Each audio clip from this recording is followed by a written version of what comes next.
Bonjour à toutes et à tous, bienvenue dans cette vidéo de présentation de la formation sur les ressources du réseau sismologique éducatif et du SAIS proposée pour la semaine sismique 2025. Donc cette semaine sismique est organisée par l'ADL de la Guadeloupe et l'objectif c'est de renforcer la culture au risque sismique au niveau de l'archipel guadeloupéen. Donc cette formation sur les ressources du réseau et du SAIS est à destination des enseignants et des élèves du secondaire.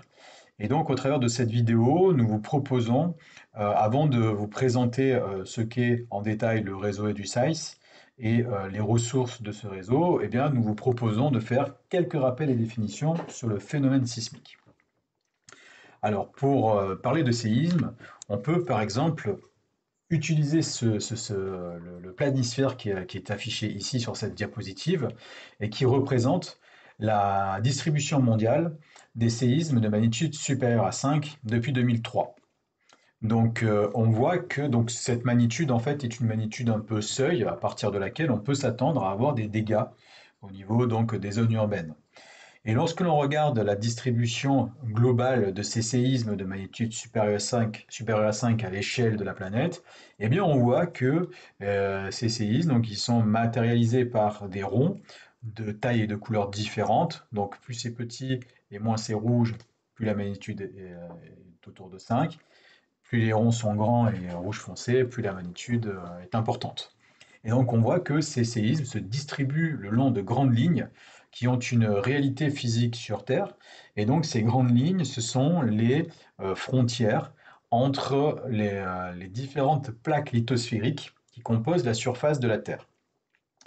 Alors, on voit aussi que c'est sur ces frontières de plaques que se trouve la localisation des 5 grands séismes qui ont dépassé la magnitude 9 depuis quelques décennies. Donc des séismes qui ont été enregistrés, hein, ce n'est pas les seuls, il y en a eu par le passé. Et donc depuis les années 60, avec le développement des réseaux sismologiques de plus en plus denses, c'est-à-dire un nombre de stations sismologiques de plus en plus important, hein, ces stations sismologiques, ce sont ces appareils qui mesurent les vibrations du sol, on a enregistré 5 grands séismes de magnitude supérieure à 5. Le plus puissant, c'était dans les années 60, en 1960 au Chili, magnitude 9,5. Et deux autres exemples bien connus sont le séisme de Sumatra en 2004 et le séisme du Japon en 2011. Et donc, ces séismes de magnitude supérieure ou égale à 9 ont une caractéristique, c'est qu'ils se produisent au niveau des frontières de plaques, mais dans un contexte bien particulier que sont des zones de subduction. C'est-à-dire des zones où on va avoir des plaques qui vont avoir un mouvement de confrontation entre elles, et avec en plus une particularité, c'est qu'une de ces plaques va plonger sous l'autre. Alors comment est-ce qu'on peut illustrer ça? Donc on peut utiliser des cartes tectoniques qui montrent par exemple que la surface des plaques lithosphériques est animée de mouvements. Donc par exemple dans cette carte qui est là, qui provient d'une thèse qui a été publiée par Alexiane Favier en 2019, on voit, elle a utilisé cette carte pour montrer effectivement qu'il y avait une mobilité horizontale qui est illustrée par des vecteurs qui sont ici, donc ces flèches. Et donc ça apporte comme information à la fois la quantité de déplacement, ici on voit 2 cm par an, et aussi la direction. Et donc ces vecteurs se situent au niveau de la plaque américaine.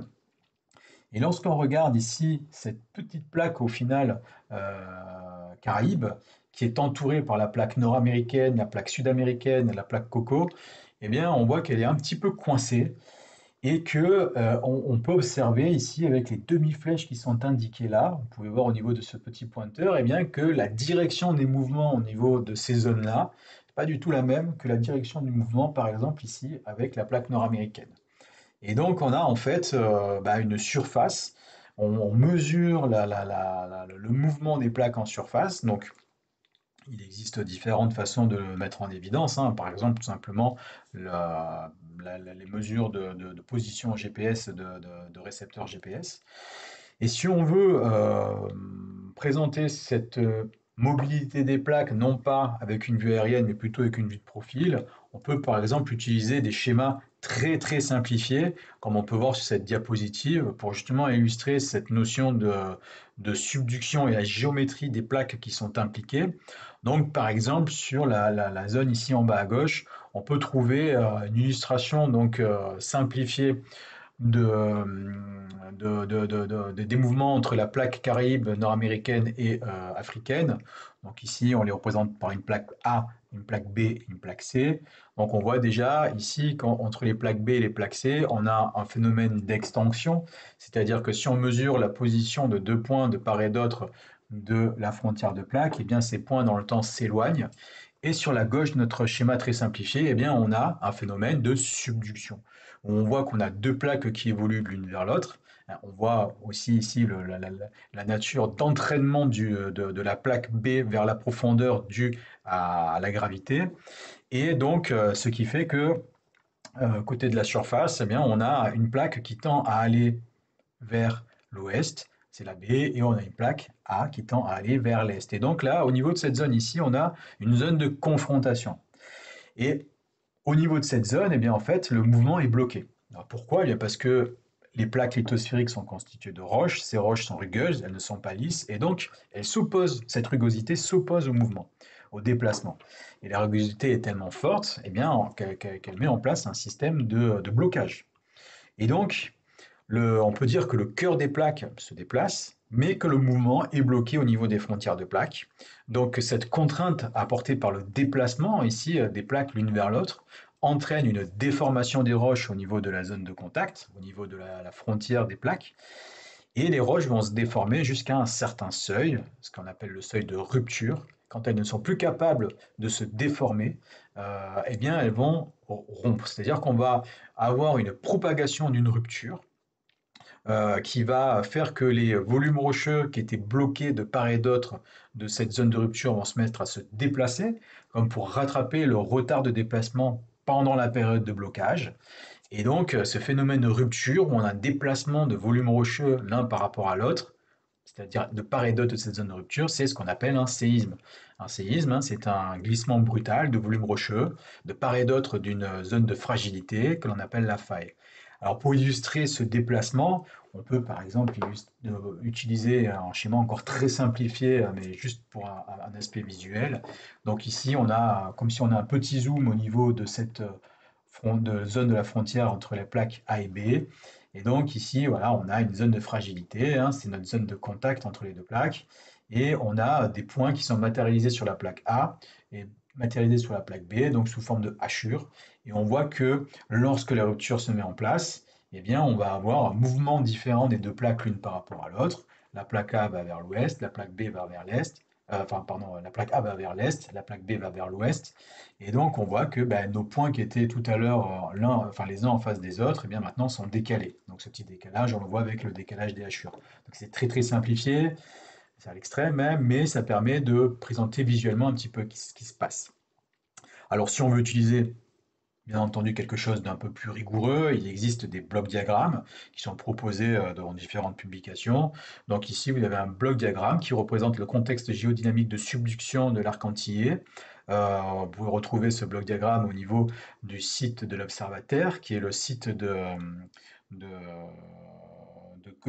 communication sur le phénomène sismique par la structure de recherche EPOS France.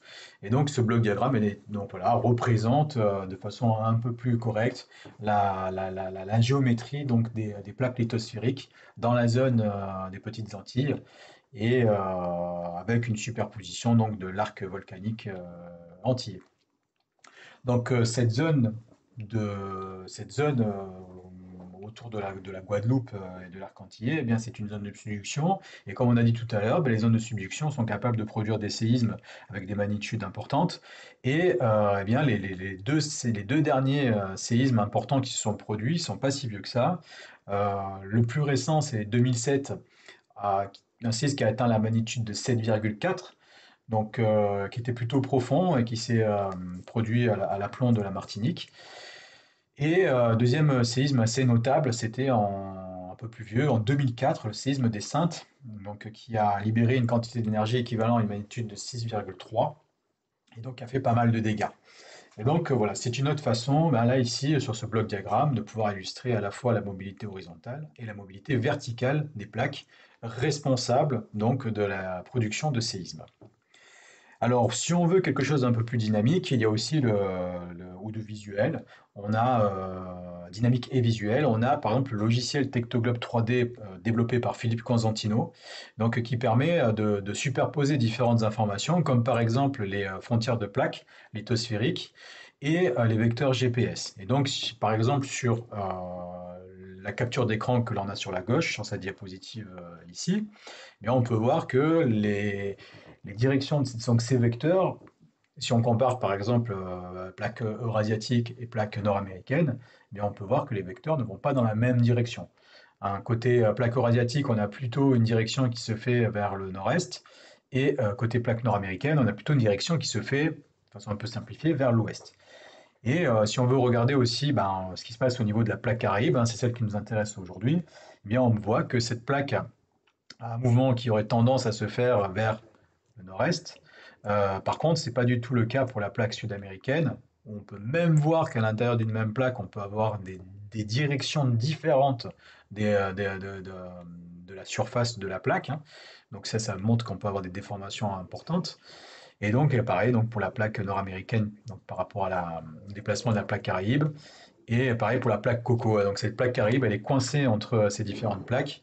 Et c'est pour ça que la zone caribéenne est une zone très sismique. Vous avez aussi la possibilité de visualiser des modélisations informatiques réalisées par des équipes scientifiques. Donc, comme par exemple celle qui est ici, hein, vous avez le lien YouTube. Donc, ça propose de visualiser de façon fluide, hein. Ici, c'est une animation GIF, mais la vidéo, c'est une animation, une modélisation fluide de l'évolution des reliefs terrestres depuis quelques centaines de millions d'années jusqu'à aujourd'hui.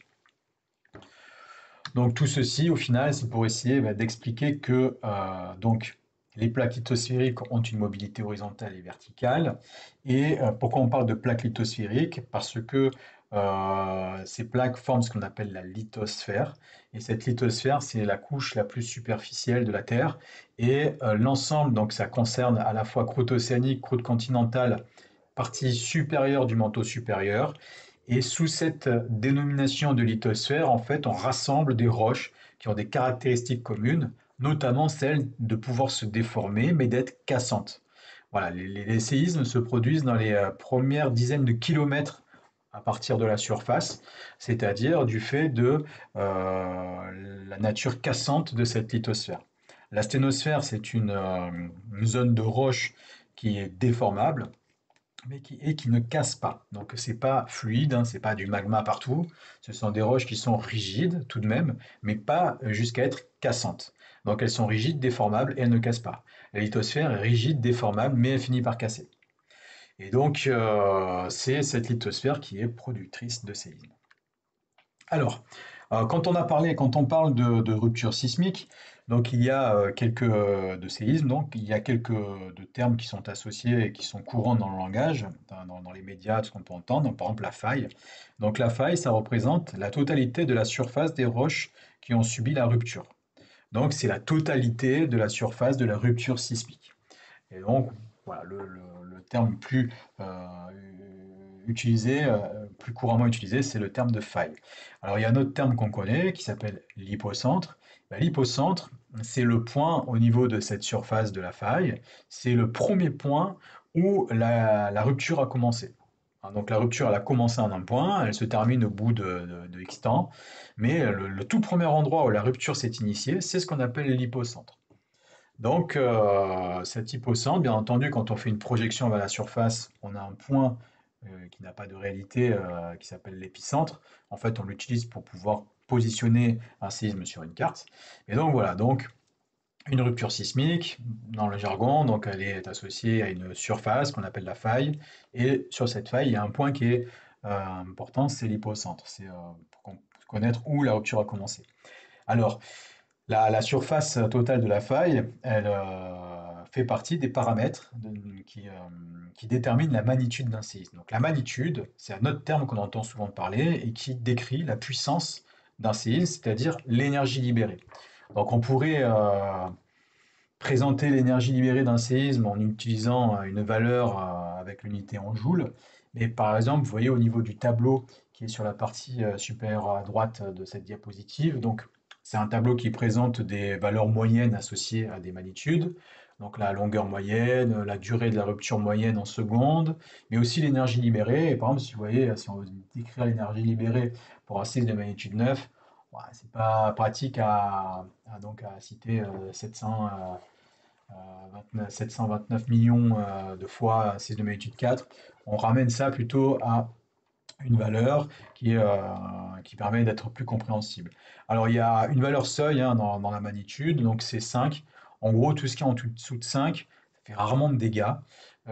Et tout ce qui est au-dessus de 5, ça peut commencer à faire des dégâts. Bien entendu, quand on va vers des magnitudes 6, 7, 8, 9, on aura forcément des dégâts de plus en plus importants. Mais à magnitude 5, si il est plutôt un 6 de magnitude 5, s'il est plutôt proche de zone urbaine, il est déjà capable de faire des dégâts, comme par exemple les séismes du Teil et le séisme de la Laigne en métropole en 2019 et 2023 respectivement. Bon, ce sont des séismes de magnitude autour de 5 qui ont quand même généré un peu plus de 200 millions d'euros de dégâts. Donc voilà, la magnitude donc, elle est liée à la surface de la rupture, comme on a dit tout à l'heure, mais aussi au déplacement relatif entre les deux volumes rocheux impliqués de part et d'autre de la rupture, et aussi de la rigidité. Donc ça, c'est un peu les trois paramètres qui vont déterminer la magnitude. Donc plus la surface est importante, plus le déplacement est important et plus la rigidité est importante, et bien tout ça vont faire que plus la magnitude, plus l'énergie libérée sera importante. Alors, associé à la magnitude, en sismologie, il existe un autre terme qu'on peut entendre ou lire par-ci et par-là, c'est ce qu'on appelle l'intensité macrosismique. Alors, dans le langage courant, on a parfois peut-être tendance à mélanger intensité, puissance, magnitude, mais en sismologie, ces deux termes, ils ont un sens qui est vraiment différent. La magnitude, c'est l'énergie libérée par un séisme. Cette énergie, elle a une valeur. La magnitude a une valeur. Par contre, l'intensité macrosismique, elle va avoir une valeur qui va dépendre de l'endroit où on étudie l'impact de ce séisme.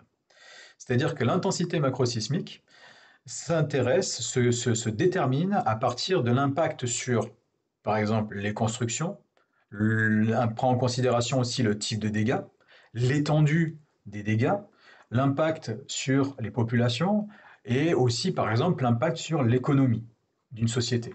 Et donc, tous ces éléments sont pris en considération pour essayer d'évaluer l'intensité macrosismique. Donc, dans l'échelle d'intensité macrosismique, il y a 12 valeurs. Donc, elles sont représentées ici. On va de secousses imperceptibles à une catastrophe généralisée. Et donc, ce qui est intéressant pour essayer vraiment de comprendre la différence entre magnitude et intensité, eh bien, c'est d'essayer d'évaluer l'intensité macrosismique d'un séisme sur différents territoires. Alors, si on prend par exemple le séisme du Japon en 2011, le séisme du Japon a libéré une quantité d'énergie qui est reliée à une magnitude 9. Donc ça, c'est fixe. Voilà, magnitude 9. Par contre, l'impact de ce séisme, il est différent, il a été différent en fonction des territoires. Donc, par exemple, au niveau du département de Miyagi-Oki, à 80 km de l'épicentre, eh bien, l'intensité macrosismique a été évaluée à 9, c'est-à-dire qu'il y a eu de l'observation de destruction. À 1300 km de l'épicentre, au niveau d'une commune qui s'appelle Nagayo, eh bien là, la valeur d'intensité macrosismique a été évaluée à 5, c'est-à-dire que le séisme a été fortement ressenti, mais il n'y a pas eu d'observation de destruction de même niveau qu'au niveau du département de Miyagi-Oki. Et si on va jusqu'à l'extrême, donc par exemple à Nice, là nous on se trouve au niveau de là où moi je me trouve, j'habite à proximité de Nice, eh bien moi je n'ai pas du tout senti le séisme en 2011, et donc si quelqu'un du Japon était venu évaluer l'intensité macrosismique de ce séisme à Nice, eh bien la valeur était de 1.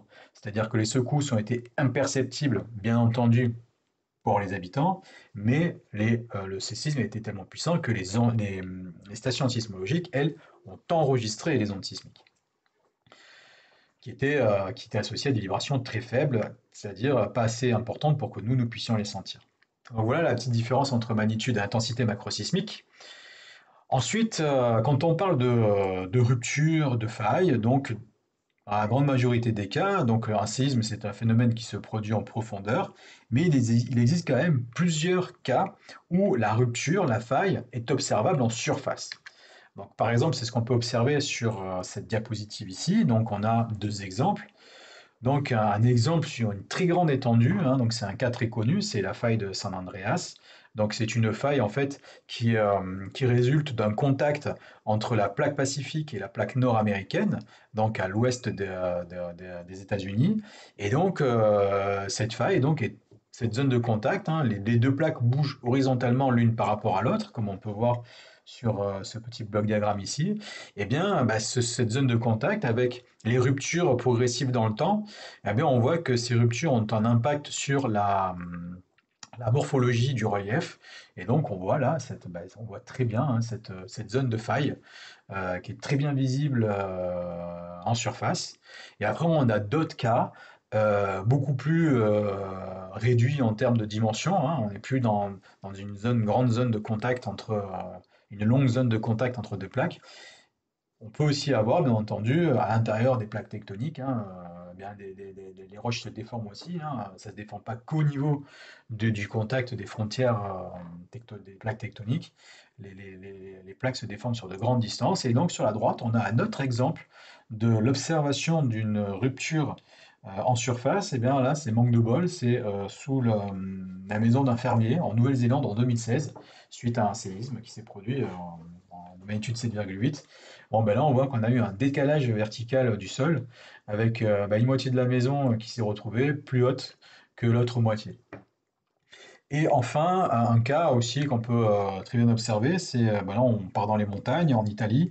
On est en octobre 2016 après le séisme de Norcia, un séisme de magnitude 6,5. Et donc là, on voit, par exemple, donc sur cette photo qui a été prise lors de l'étude de ce séisme par des collègues sismologues et géologues, eh bien, on voit que dans le paysage, on voit une bande de roches plutôt claire par rapport au reste de l'affleurement. Et en fait, cette zone plutôt claire, c'est une zone qui a été mise à jour pendant la rupture sismique. C'est-à-dire, en fait, comme on peut voir sur la petite image animée sur la droite de cette diapositive, eh bien, le séisme, c'est un séisme dans un contexte d'extension, hein. Donc là, on parle de faille normale, c'est-à-dire qu'on n'a pas des blocs qui se rapprochent l'un de l'autre, mais c'est pas des volumes rocheux qui se montent les uns sur les autres, c'est des volumes rocheux qui s'écartent. Et donc là, par exemple, on peut voir sur l'animation, eh bien, que la partie droite de l'image, c'est décalé vers le bas par rapport à sa position initiale. Donc, bien entendu, lorsque une rupture se produit, c'est-à-dire qu'on a un déplacement avec un broyage de roche, eh bien, ce broyage ne va pas être sans effet. Donc, pendant la période de blocage, c'est-à-dire pendant la période intersismique, entre deux ruptures sismiques, eh bien, on a une accumulation d'énergie et lors de la rupture sismique, lors du séisme, cette énergie elle est libérée. Donc cette énergie libérée, elle est donc perdue sous forme de chaleur. Une partie de cette énergie est engagée justement pour la mise en mouvement, hein, pour le déplacement des volumes rocheux de part et d'autre de la faille, de la zone de rupture. Et une autre partie de cette énergie, en fait, elle va être libérée sous forme de vibrations, hein, puisque pendant les ruptures, les roches sont broyées. Et donc ces vibrations sont émises, et ces vibrations, c'est ce qu'on appelle des ondes sismiques. Donc les ondes sismiques, il en existe deux grands types. Il y a les ondes qui ne se propagent uniquement qu'à l'intérieur du volume de la Terre, et il y a des ondes qui ne se propagent uniquement qu'en surface. Donc on a les ondes de volume et les ondes de surface. Les ondes de volume, on connaît deux grands types d'ondes, ce sont les ondes P et les ondes S. La grande différence, c'est la façon dont ces ondes déforment la matière quand elles se propagent.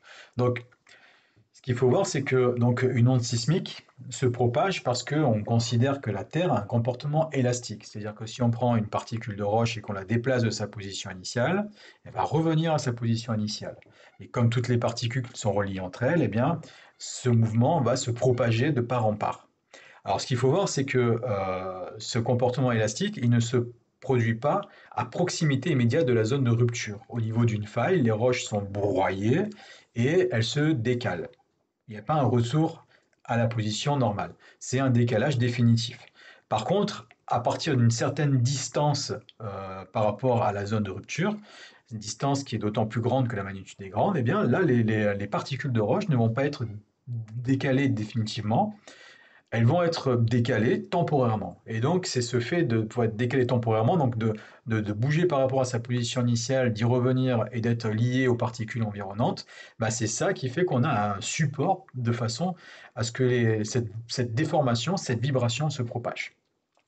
Donc, les ondes sismiques, donc les ondes de type P par exemple, elles déforment la matière dans la direction de propagation. Donc, par exemple, ici, on a un schéma qui montre ceci. Donc, on imagine une propagation qui va de la gauche vers la droite, et on voit quand la matière est déformée dans la direction de propagation. Donc, les différents petits rectangles que l'on voit là, ils ont un espacement différent. On voit qu'on a des rectangles avec une largeur plus importante que d'autres. Donc, ça donne la sensation visuelle qu'il y a des zones qui s'étirent et des zones qui se compriment. Ben, c'est ça le mode de déformation associé à la propagation d'une onde P. Une onde P déforme la matière dans la direction de sa propagation en mettant en place des zones de compression et de dilatation. Les ondes P, les ondes S, elles ont un comportement différent. Elles ne déforment pas la matière dans la même direction. C'est-à-dire que ici, par exemple, pour l'onde S qui est là, elle se propage de gauche à droite. Par contre, elle déforme la matière perpendiculairement par rapport à sa direction de propagation. Et donc, c'est ce qui donne un petit peu cet effet d'ondulation ou voilà, qu'on associe parfois à un déplacement d'un serpent. Donc, voilà, les ondes se propagent, elles ne déforment pas la matière dans la même direction concernant les ondes de volume, et c'est pareil pour les ondes de surface. Donc, les ondes de surface, elles résultent de l'interférence entre l'arrivée des ondes de volume, c'est-à-dire au niveau de cette interface particulière, qui est l'interface entre le volume rocheux de la Terre, de la lithosphère, et l'air libre. Et donc, ces interférences mettent en place des ondes particulières, que sont les ondes de surface. Il existe deux grands types qui sont assez connus, qui sont enseignés. C'est les ondes de Rayleigh et les ondes de Love. Et ces ondes, elles ont aussi une façon différente de déformer la matière au niveau de leur propagation. Les ondes de Rayleigh, elles ont un mode de propagation particulier qui fait que si on regarde une particule précise, eh dans un premier temps, elle va s'élever vers l'avant avant d'avoir un mouvement rétrograde et revenir à sa position initiale. Donc on a une espèce comme ça de phénomène de roulis, voilà, avec un mouvement rétrograde. Je pars vers l'avant et je pars ensuite vers l'arrière. Et les ondes de Love, elles ont une façon de déformer la matière qui rappelle quand même celle des ondes S. Donc c'est plutôt quelque chose en cisaillement. Donc ce sont des ondes hein, qui ont des potentialités de destruction assez importantes parce qu'elles déforment de façon complexe les roches. Il existe aussi des modélisations pour illustrer la propagation des ondes en surface, pardon, en surface et à l'intérieur de la Terre. Donc ici, vous verrez qu'on appelle la référence à la fin. Donc on voit une illustration d'une équipe scientifique qui a montré la modélisation de la propagation d'ondes sismiques qui vont arriver au niveau de deux stations sismologiques différentes. Et donc ça permet de voir à la fois la propagation de ces ondes, à quoi ça ressemble à l'intérieur du volume de la Terre, et à quoi ressemble eh bien, l'enregistrement de ces ondes au niveau des deux stations sismologiques. Donc ici, vous avez les références pour pouvoir retrouver cette vidéo sur YouTube. Et donc ces ondes sismiques sont très importantes parce que leur analyse nous permet de savoir plein de choses. Donc tout à l'heure, on a vu un schéma qui illustre la structure interne de la Terre avec la lithosphère, la sténosphère, le manteau inférieur, le noyau liquide et la graine. Donc ce qui est important, c'est par exemple, si on veut discuter de cette représentation, c'est de dire, bon voilà, c'est pas une vue de l'esprit. C'est pas quelqu'un à un moment donné qui a dit, tiens, je pense que la Terre elle est comme ça. Non, cette géométrie, elle a été identifiée à partir de l'analyse des temps d'arrivée des ondes sismiques. Parce que si la Terre avait une composition homogène, c'est-à-dire qu'il y avait une roche unique qui permettait la propagation des ondes sismiques avec la même vitesse, quel que soit l'endroit à l'intérieur de la Terre, eh bien, à partir du moment où un séisme se produit, on sera en capacité de dire exactement à quelle heure il arrive au niveau d'une station sismologique. Bon, depuis la fin du 19e siècle jusqu'à aujourd'hui, eh bien, les sismologues se servent de ces temps d'arrivée, eh bien, non pas pour savoir si les ondes elles arrivent à l'heure, ce qui les intéresse en fait, c'est les retards ou l'arrivée en avance. Parce que si une onde arrive en retard ou arrive en avance par rapport à un modèle que l'on imagine qui fait que les roches propagent à telle vitesse l'onde, ben, ça va pouvoir permettre d'identifier des structures à l'intérieur de la planète qui sont capables d'accélérer les ondes, de les ralentir. Et aujourd'hui, avec l'énorme quantité d'enregistrements sismiques à différentes distances, à des distances proches, distances télésismiques, eh bien, ça permet de continuer à affiner les modèles qui représentent la structure interne de la planète. Donc, dans les grandes lignes, la structure interne de la planète aujourd'hui est bien connue. Par contre, après, eh bien, on peut avoir des complexités beaucoup plus importantes au niveau local, hein, dans les premiers kilomètres sous la surface de la Terre. Après, dans les grandes lignes, je voulais dire par là, si on prend le volume global terrestre, c'est-à-dire de la surface jusqu'au noyau. Et donc, ces ondes sismiques permettent à la fois de savoir comment la structure interne, comment est structurée la Terre dans sa partie profonde, mais elles permettent aussi eh bien, de localiser les séismes et ben, de pouvoir proposer, comme par exemple sur la gauche de cette diapositive, des cartes de sismicité, c'est-à-dire que l'on représente à la fois les séismes donc avec leur position, leur localisation, une information sur la magnitude et leur profondeur. Et donc, toute cette distribution de séismes provient de l'analyse des ondes sismiques pour tous les séismes qui ont été identifiés. Et quand on regarde ces séismes, non pas en vue supérieure, mais en coupe, c'est-à-dire qu'on regarde vraiment leur position en profondeur, eh bien, on voit là à nouveau que si on rajoute une couche d'un modèle simplifié des plaques lithosphériques de la lithosphère sur la distribution de ces séismes en profondeur, eh bien on voit que tout de même ces séismes se distribuent pas n'importe où et que dans la grande majorité, ils se situent au niveau de la partie supérieure de la lithosphère. Et donc c'est ainsi qu'on est capable de produire les blocs diagrammes, comme on a vu tout à l'heure, hein, celui-ci. Euh, donc c'est important voilà, de montrer à partir de quoi on est capable de construire ces schémas, ces blocs diagrammes, ces modèles, et que ce n'est pas simple. Donc c'est à partir de l'analyse des ondes sismiques et ce n'est pas à partir des vues d'esprit ou d'interprétations qui ne seraient pas vraiment scientifiques. Donc la sismicité, c'est important de connaître la sismicité actuelle, c'est-à-dire instrumentale. Donc quand on dit instrumentale, c'est depuis la fin des années, le début des années 60, on va dire, c'est-à-dire à partir d'une période où on a commencé à avoir beaucoup de stations sismologiques, parce que plus on veut être précis, plus il faut d'enregistrement.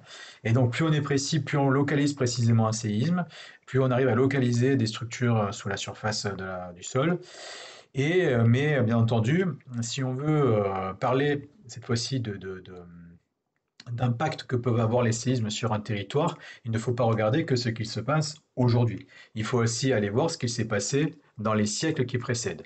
Et donc en Guadeloupe, il y a un séisme dit de référence, un séisme qui a lourdement impacté le territoire, que ce soit au niveau de l'archipel guadeloupéen, mais aussi au niveau des différentes îles de l'arc antillais.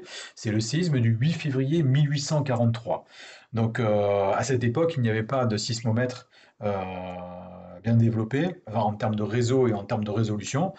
Et donc, bien entendu, l'étude de ces séismes, c'est une étude avec une approche historique, c'est-à-dire d'aller rechercher dans les archives historiques la description de l'impact qu'a pu avoir ce séisme à l'époque sur les différentes sociétés. Et donc, il existe un petit document qui a été produit par ce qui fut à l'époque, il y a quelques années, par le ministère de l'écologie, du développement durable et de l'énergie, donc qui retrace un petit peu, qui rassemble un petit peu des extraits de ces écrits.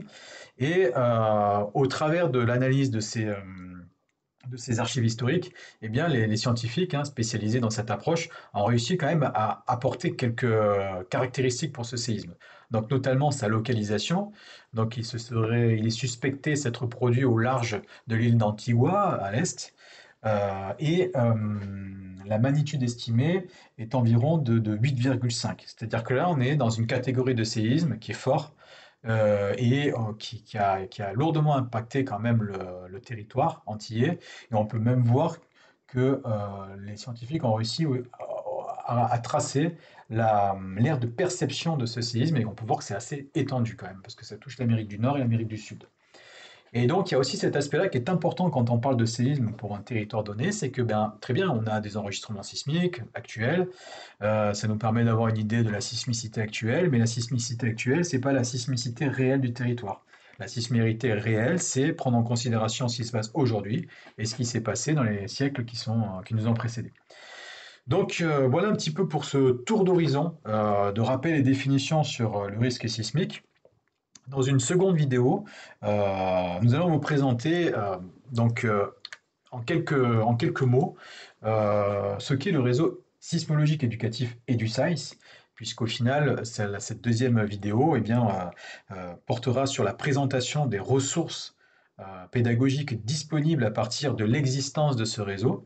Et donc, voilà, nous vous présenterons comment est né ce réseau, à quoi il sert, comment il est structuré, et aujourd'hui, qu'est-ce qui est disponible pour l'enseignement des géosciences, des risques naturels, notamment sismiques, et pour l'éducation et le développement durable, sur le portail EduSAIS disponible sur le site web de l'Observatoire EduMed. Donc, je vous donne rendez-vous dans la deuxième vidéo.